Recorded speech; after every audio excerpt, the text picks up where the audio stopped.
शिक्षक हूँ बायोलॉजी का। तो मैडम ने मेरे को आमंत्रित किया आप लोग को सामने कुछ बोलने के लिए।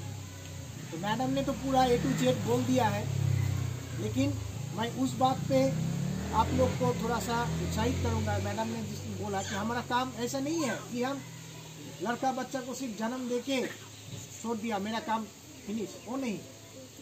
लड़का बच्चा को आपका सामने में स्कूल है, स्कूल में भेजिए, क्योंकि अभी स्कूल में बुक में किताब, मिड डे मील सब रहता है। तो आज का दिन में जो अर्थनैतिक जो अवस्था जो कम है, उससे बच्चा का भविष्य नष्ट नहीं होता है। सिर्फ हमको माने यानी आपको गार्जियन के हिसाब से आप लोग को आगे आना है। और ये जो शोषण के बारे में मैडम ने जो बोला है, आप लोग का दायित्व है जो बच्चा कहाँ जाता है, किससे घुल मिल रहा है, कौन उसके साथ ठीक ठाक व्यवहार नहीं करना है, वो भी आपका दायित्व है।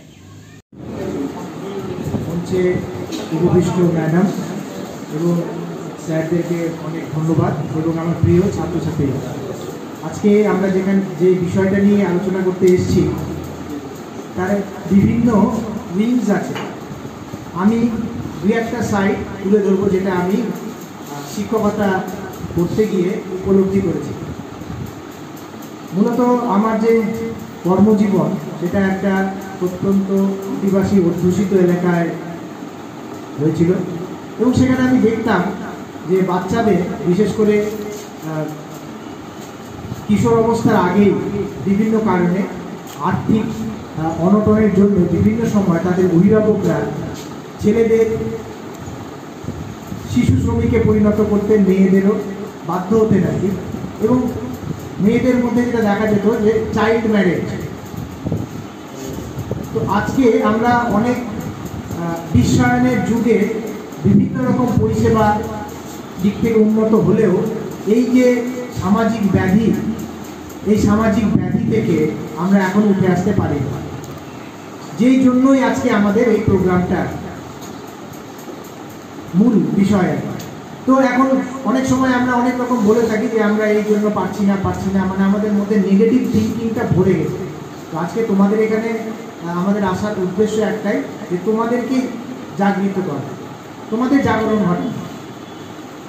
মেয়েদেরকে যদি বিভিন্ন কারণে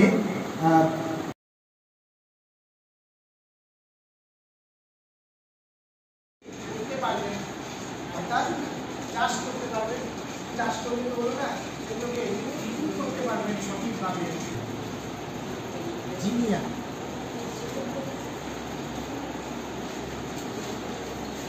জিনিয়া জিনিয়া হচ্ছে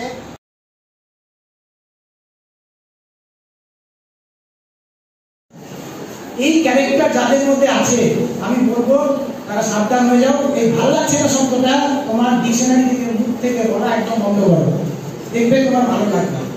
তুমি দেখো তোমার যেটা করতে ভালো লাগে, যেটা সোসাইটি অ্যালাউ করে সেরকম কাজ কর্মের মধ্যে তুমি লিপ্ত হও, তোমার ডিপ্রেশন কমে যাবে। তুমি কখনোই মানে কি বলবো যে প্রোগ্রামটা হচ্ছে আর কি, যে সাইকোলজিক্যাল প্রবলেম অর্থাৎ তোমার মেন্টাল হেলথ ভালো থাকবে। ঠিক আছে, এই বলে সকলকে ধন্যবাদ জানিয়ে আমি আমার বক্তব্য শেষ করছি।